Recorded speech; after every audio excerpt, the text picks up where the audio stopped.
And she said, when was the last time you worked? I panicked because I remember the guy getting mad at me for that shit. And I said, yesterday. Like, that was the first thing I said, yesterday. She said, oh, really? Are you still working? And I said, no, because it was just so bad. I said, no. She's like, oh, what happened? I said, I quit. And then she said, oh, where did you used to work? And I had a fucking like 10-second stutter. I was like, like I couldn't come up with an answer. And I said, I don't know. That was my answer. She asked me, where did you work? You worked yesterday? Where did you work? I said, I don't know. And then she had like this weird, again, like this fucking weird look on her face, silent for 10 seconds.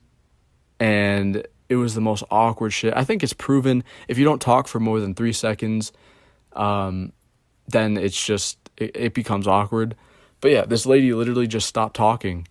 And she asked me like 2 more questions, like, oh, why do you think you're a perfect candidate? And that, that's, anyone with a brain can really answer these questions. Of course, I was just like, oh, I'm very positive. I love life. I'm a very dedicated person. And, like that, of course, like, it's just, you just basically, say like, yeah, it's just like common answers, common sense type of stuff that you should say, Because like most of these people that go on these job interviews, they all say the same shit. Like, yeah, I'm very eager and dedicated, hardworking, trustworthy. Meanwhile, they could probably like not even be any of those things. But yeah, even if I get this job, even if this lady saw past that fucking weird moment, I don't want to work there because of how fucking awkward it was. She asked me if I had a criminal history like 3 different times, and it was just fucking awkward.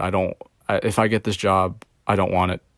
Actually, I'll probably take it, but still, it's going to be awkward if that lady's there all the time, because honestly, that was the most awkward thing I've ever had to experience in a long, long time, man. And I was just sweating bullets. My face was red, and yeah. So hopefully tomorrow's interview goes well. It's really, really early in the morning. I think it's at 9:00. So, I'm used to getting up late as shit. Like, I'm not gonna lie.